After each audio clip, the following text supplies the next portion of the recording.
Hello everybody and welcome back to my channel. This is another episode of an Irish knitting podcast and I am Sam. I am an artist and illustrator coming to you from Dublin in Ireland. I'm actually making an effort to speak more slowly. Thanks for all your feedback in my past videos. It's really helpful for me to get better at this. Anyway, if you are a new viewer, thank you so much for coming by. And if you are a returning viewer, once again, your love means a lot to me. This episode is gonna be a bit different. I always start saying this is a knitting podcast in which I talk about finished works, works in progresses, acquisition, everything related to knitting. At this time, I haven't got much knitting done, although I have been knitting quite a bit. I don't know if it's because of the summer coming, or if it's just that I'm slumped on very massive projects. I don't know. But I thought that today we do things a little upside down, and I got this idea by my obsession with Green Bean podcast, videos, blog.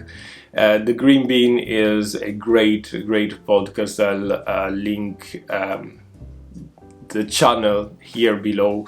Katie Green, they are amazing people, great artists, and the format of their podcast is just brilliant. It's comprised of everything that I really love, which is art making, knitting, crafting, and the love for nature as well. And they have a wonderful little dog called Jack.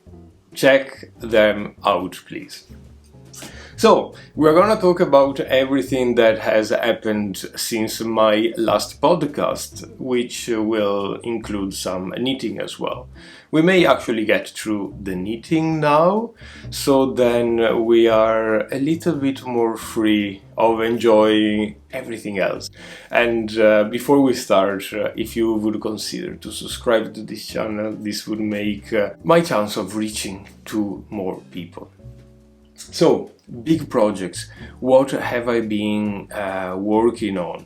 You probably know this already. The biggest project that I do have is this one. This is the Billy pullover by Sari Nordlund. This is knit in JC Rennie, which is a British lamb wool. Very similar to Holst Garn. This is a 4-ply fingering way yarn that I'm holding double to make a sort of a DK yarn. And it's growing, but it's growing so slowly.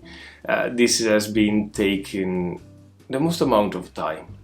It's full cable, if you can see. I think the light is actually showing this lovely red wine color.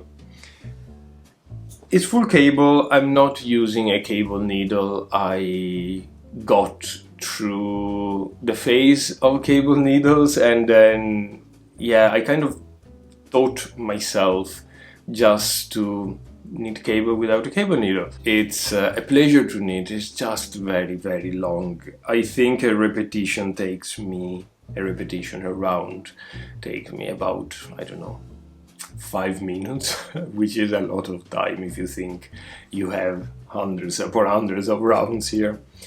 But it's going through. I am on my third bowl of yarn. Now this yarn comes in cones by 500 grams. I don't have it here to show you. I'm bowling up the cone in little 100 grams skeins or bowls. And this is my third one, means that this body will be at least 300 grams and then I have the sleeves to knit. It's a lot of yarn, to be honest. Although, because this yarn has a lot of spinning oil in it, I'm hoping that with washing we'll lose a little bit of the heaviness. The fabric itself looks amazing already, but I'm sure after washing this will plump up and be quite good. At the beginning I have made some mistakes, but I managed to correct them by dropping stitches. And I'm very pleased to say that there are no mistakes so far. So we'll plow on. This is the one that's taking the longest amount of time. Having said that, I have in mind 100 more projects to knit. Swiftly on, we started the other project that I was talking about. This is the sweater number 29 by My Favorite Things Knitwear, and it's just a drop saddle shoulder. You can see the saddle here knit horizontally, to which you kind of graft by picking up stitches the front and the back. I have decided to put this on a side just because I really want to finish the Billy pullover before continuing with this. Also because I don't have the yarn to go on. I think I have another ball of this Drops Daisy Merino DK yarn that yeah, I could go on for a little while, but I really need to buy yarn, and I can't bring myself to place an order online. I don't have a yarn store nearby, so it's a bit difficult for me to go out and buy yarn. I always take a click on the computer, which is completely fine, but yeah, I'm trying to avoid splurging on too much yarn and crafting supplies at the minute. So having said that, in this mindful moment of not splurging yarn, I have two things I would like to show to you. And one is my little crafty project around, how do you call them? Granny squares? I don't know if you can call them granny squares, but they are this little crochet square with a daisy inside.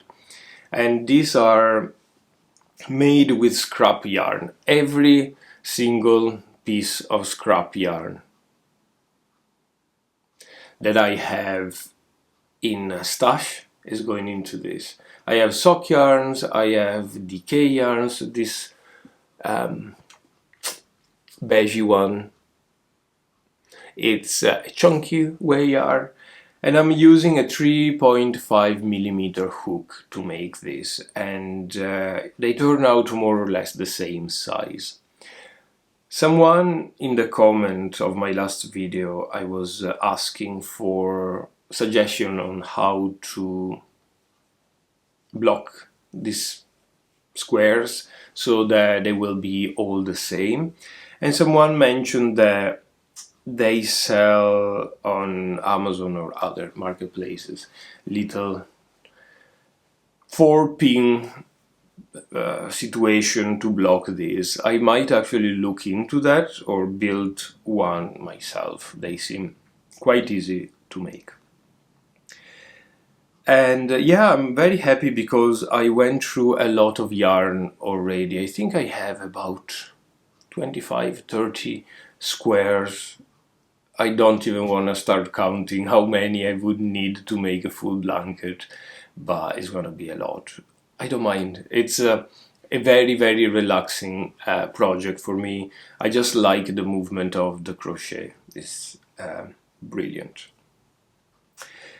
I am at the point that I'm waiting to finish jumpers and other projects to get some scrap yarn, because I find myself not having many colors left that I can put into this project.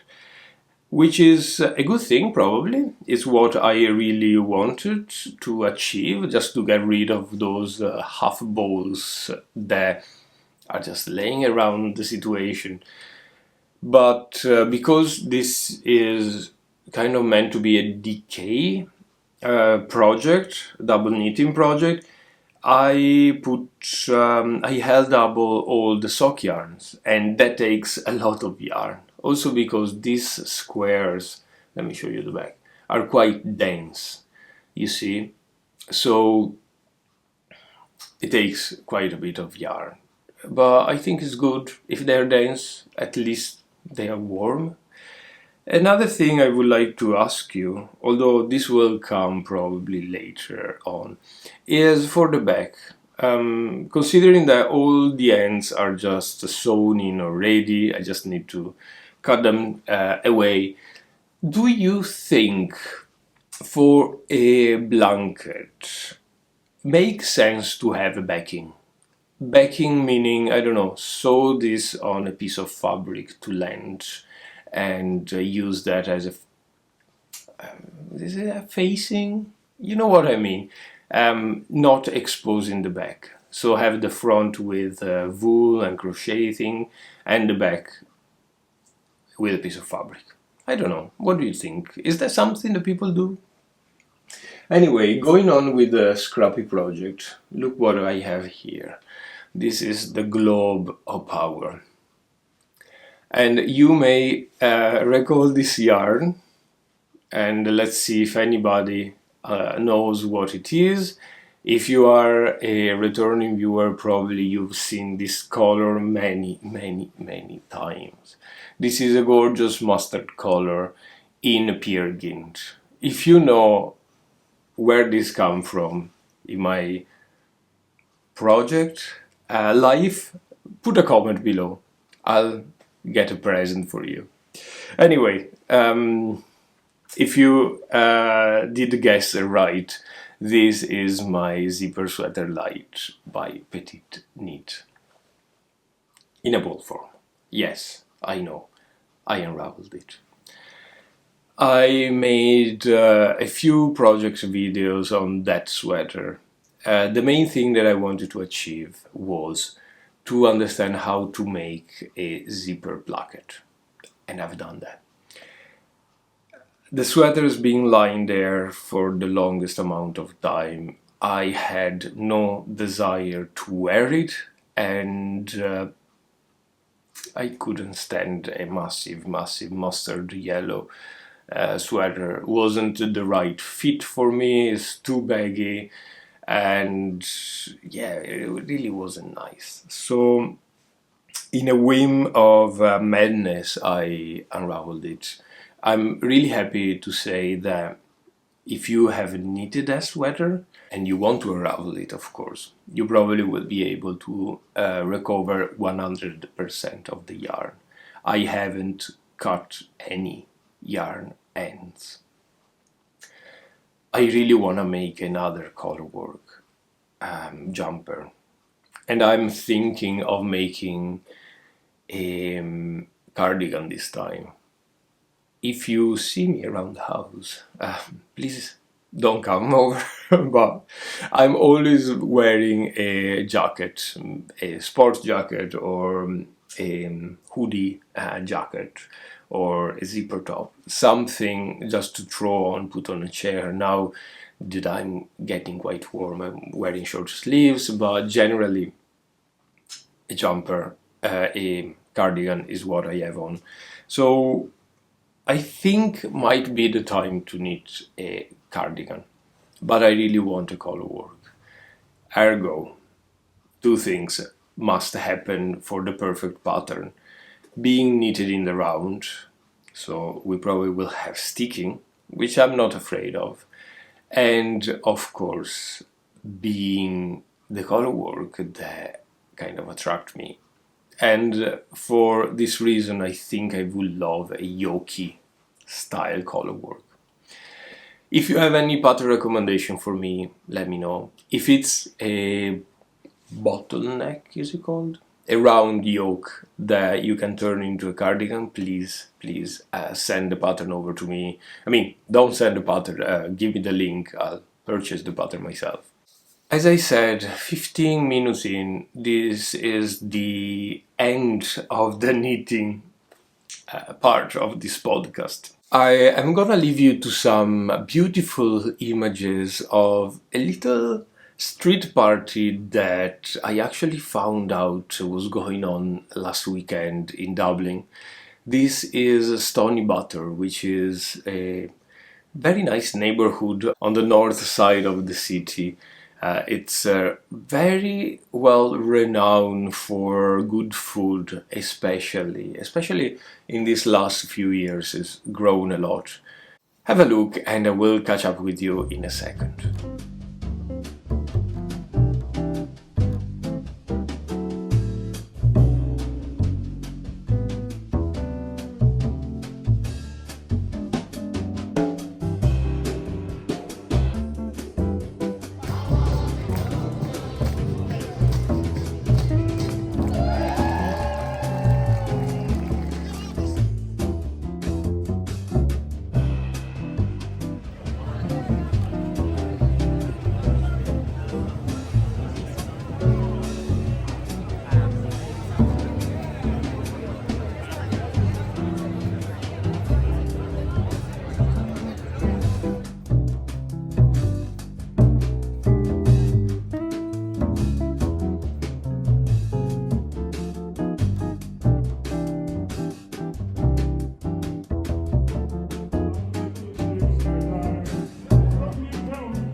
I hope you really you enjoyed that. It was a really nice little thing, and I really wanted to share it with you.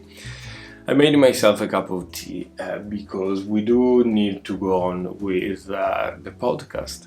So that was the knitting done. I had some sewing done as well. I know this is strange. Let me back a little bit with the sewing and my sewing experience. Well, I have almost none of sewing experience. I bought myself a sewing machine a few years ago. I'll tell you everything in a second, but I wanted to try and make some face masks for the pandemic times, and as well, I think I tried to sew up a couple of shirts quite successfully, I have to say. But yeah, for some reason it just went down into the forgetting barrel. It takes time, it takes a lot of money as well. Fabric cost a lot of money. I don't know if it's here in Ireland or everywhere in the world, but good fabric is expensive.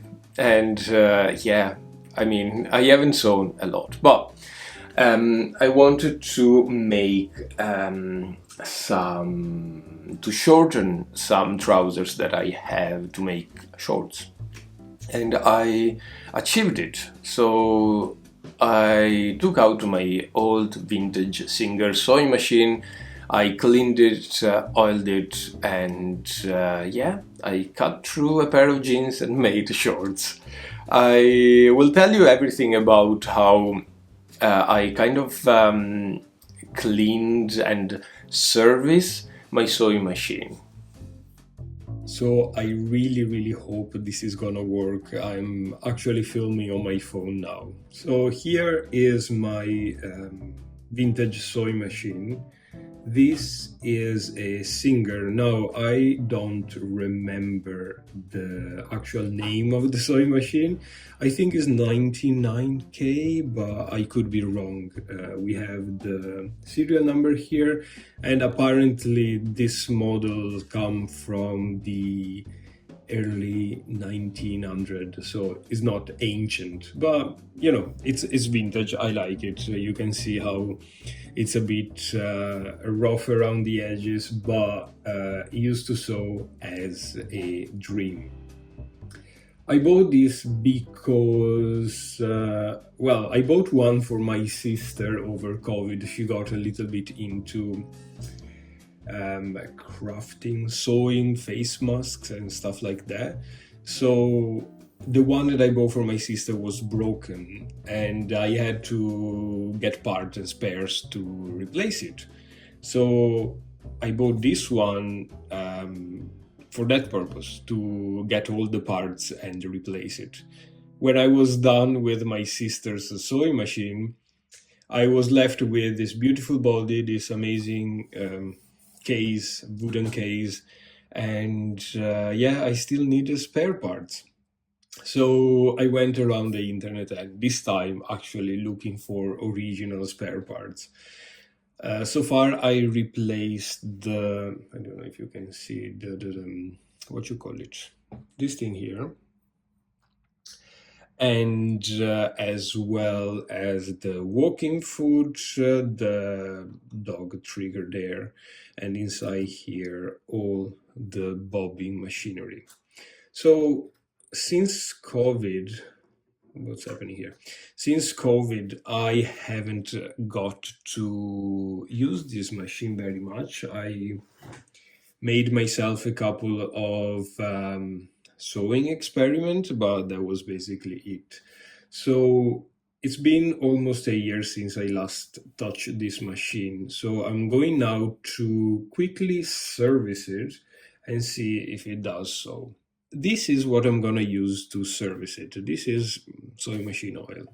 And if you have this type of sewing machine yourself, you may already be familiar with the situation, the system. But what I like to do, what I've understood is right and works with this type of sewing machine, is to place some of this oil into specific points of the sewing machine and into some other parts that I am kind of finding grinding a little bit too much. So the first thing that I'm gonna do is to lift up the body of the machine.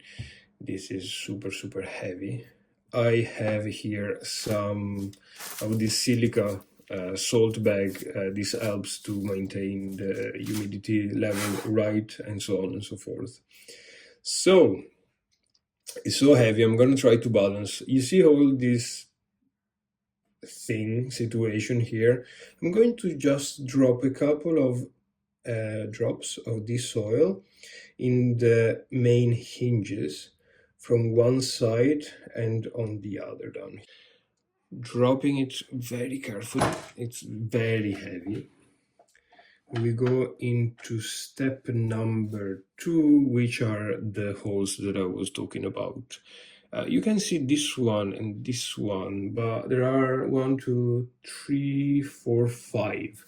And just with the point of my oil system, I'm going to drop just one little drop of oil into each of the holes.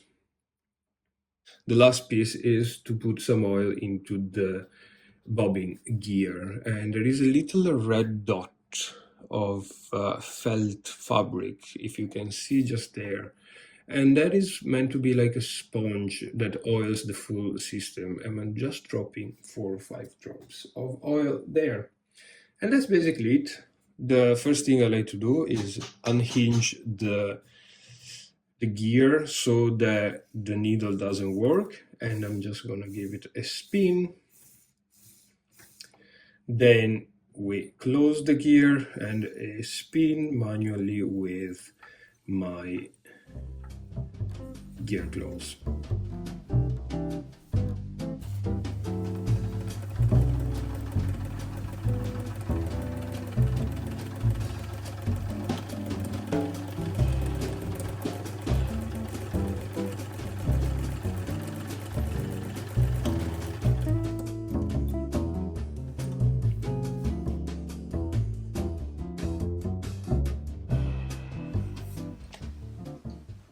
And this is the results. A nice little pair of, I think they're 7 inches shorts. I understood that the 7 inches, 5 inches, 8 inches, it's measured from the top part of your trousers. I don't know how you call this, the bottom of the zipper basically. to the very end of the leg. And yeah, I managed to be quite precise. I don't know if you can tell, but it's a nice little overstitch, and then I turn the seam and seam it through here, so you can have a nice little seamless bottom part. I have no idea what I'm saying. I have no vocabulary basically on sewing, but yeah, this is the result and I love them. I would have thrown these jeans out because I don't use them. They are too tight, too stretchy, and now they are shorts and they have a new life, at least for this summer. So that was my little sewing experiment. I hope you enjoyed it. If you have any idea for a place where to buy fabric, I would really be interested in going back into sewing a little bit. Now, what else are we gonna talk about? Let's talk about art a bit. This brings us back to the green bean podcast because Katie Green is mainly an artist, and they are wonderful illustrators, and basically everything that I want to be when I'm old, although I'm already old and vetused, and I should say when I'm grown up, that is very far away though to be. Art-wise, I have been painting a lot. You have seen probably, if you follow this channel, a lot of my kind of shorts video, TikTok style, although I've never been on TikTok and I probably will never be on that social media as well.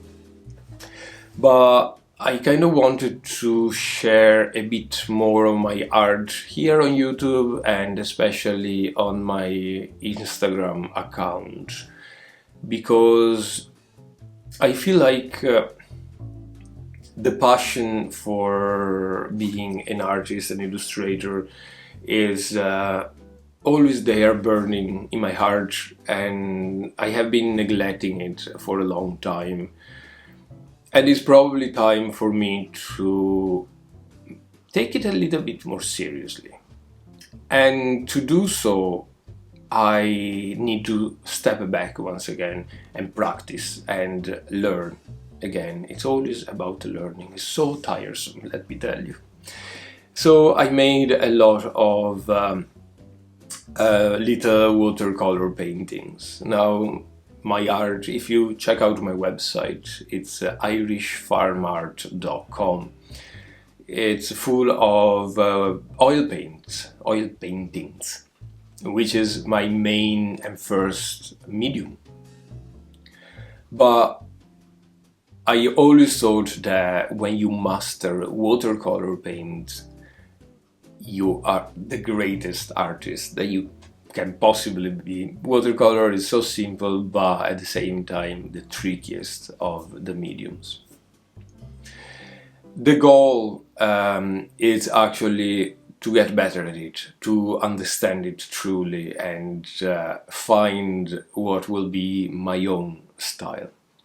So let me show you a couple of paintings.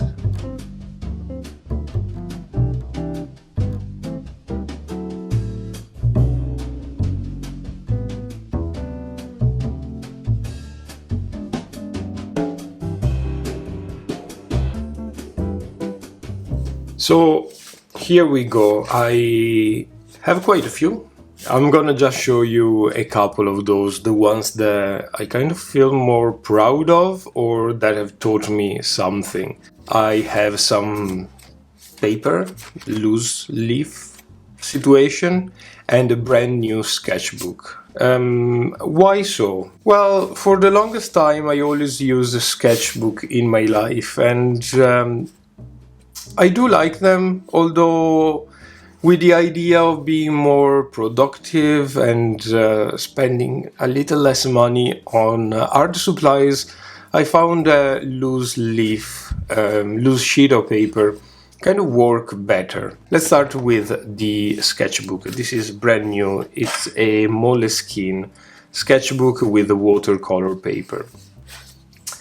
And the two things that I have tried to achieve is this painting here of the Christchurch here in Dublin. And for this painting, I actually use a non-waterproof ink. It's this thing here.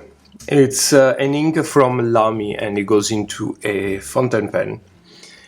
This is non-waterproof ink and I'll show you in a second what the difference is, but being non-waterproof, when you apply watercolor, all the lines bleeds just that tiny little bit.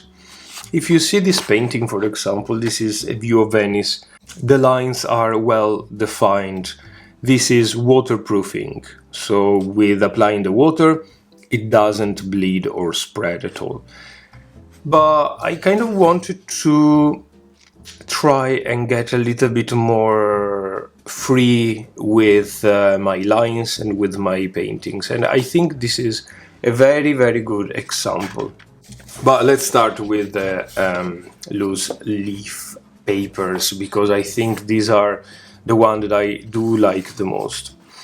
I have a lot of view of Venice and other landscapes.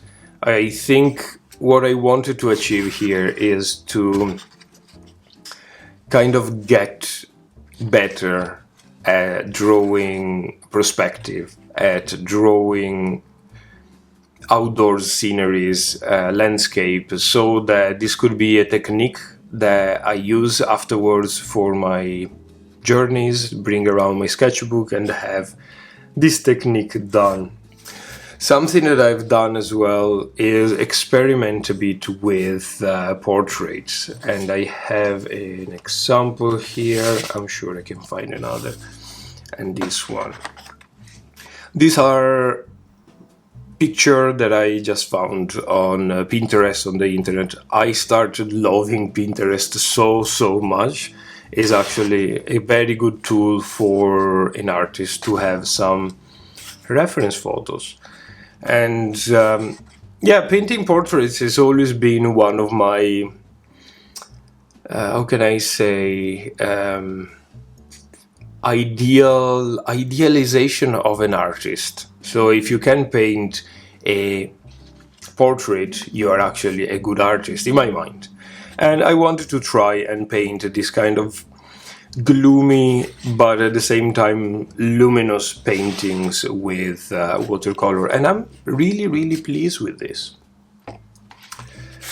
Some more views of Venice, and then we have some small views like a little castle here in Ireland. This is the front door of a pizza place. More Venice. This, I think, was a challenge that I found on Instagram for drawing and painting. There are some people that organize these challenges for artists to just join along and paint from the same reference photo.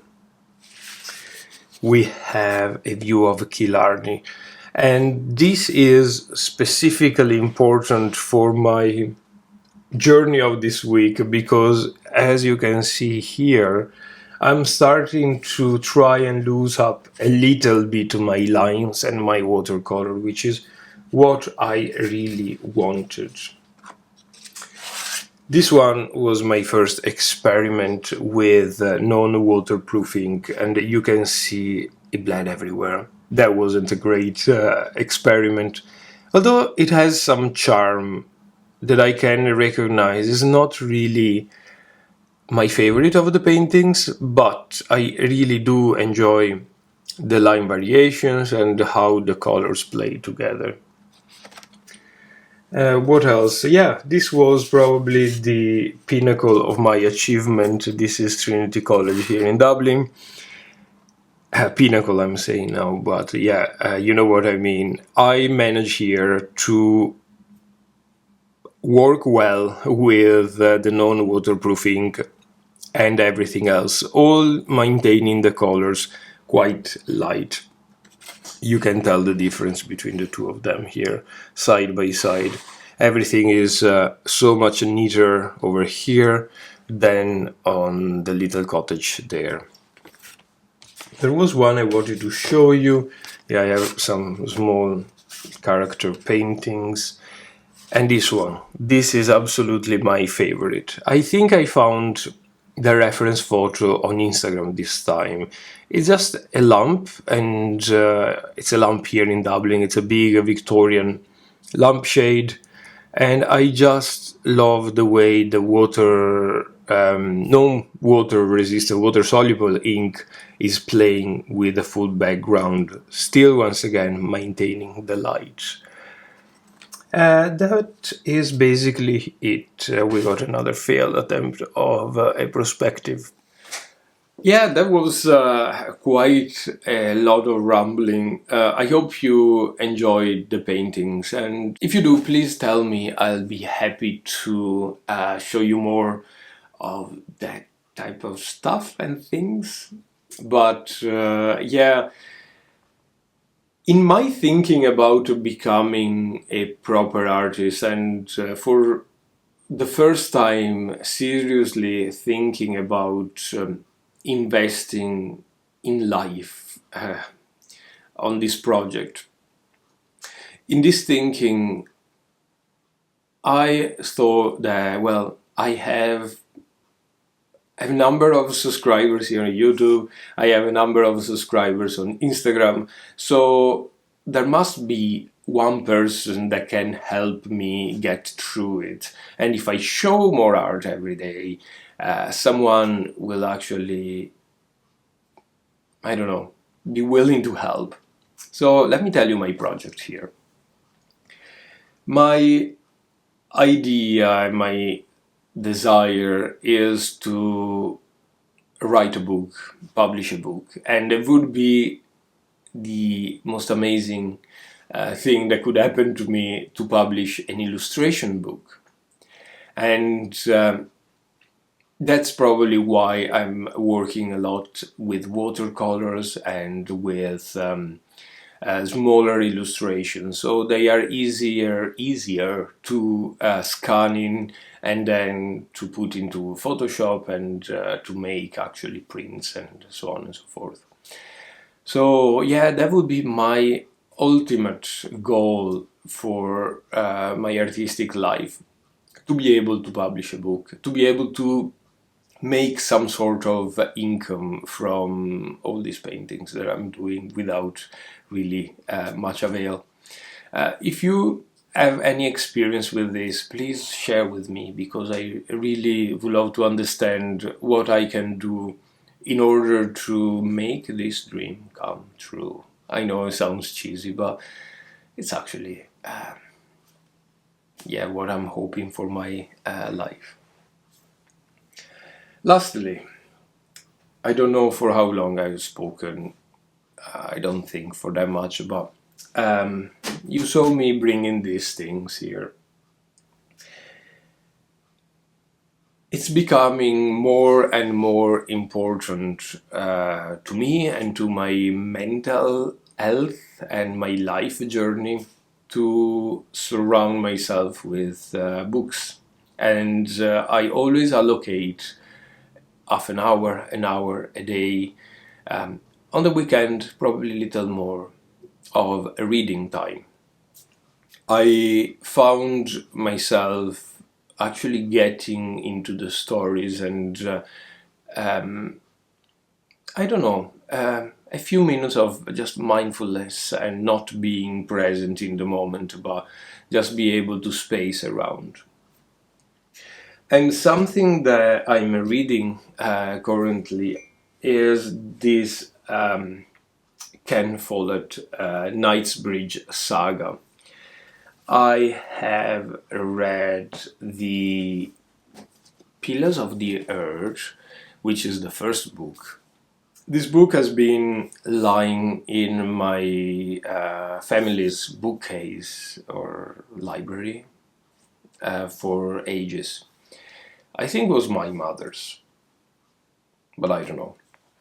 I haven't ever thought about reading it, but the picture on the cover always attracted me for some reason. It was a beautiful cathedral, medieval knights, and so on and so forth.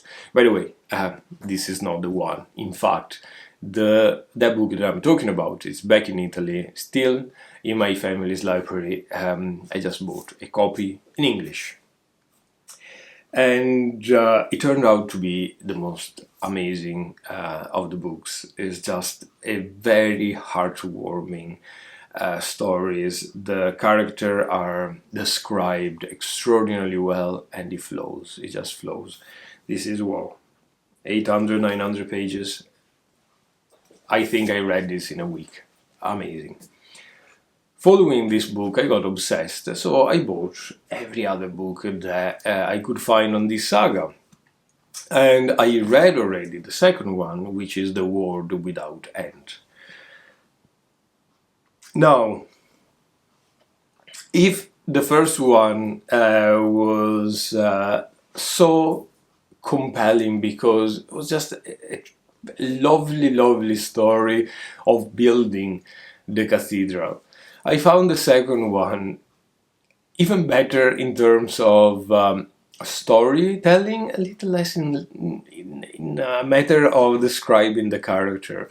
I thought there were a lot of hooks in the book that you couldn't stop reading through. So obsessed with the story. It's basically the same cathedral place that two different generations of builders are working on. This takes place in 1135, 1135, as we would say in Italian, and this in 1327. So you see, it's a couple of centuries of difference. Obsessed, I am starting the third one. This takes place in 1558. I haven't started yet. It's just really fresh from my own library. So I can't wait to start this over the weekend. With books, I'm like knitting. I had started other 3 books that I'm reading at the same time as these ones, but I'm using this as parsimoniously, I'm reading this as parsimoniously as possible, because I know that when these books are finished, I won't have them again, and it's something that I'm taking slowly and enjoying it step by step with like a night drop type of situation. We would say that in Italian you are enjoying something with an eye drop, to say that we are enjoying something very slowly with an eye drop.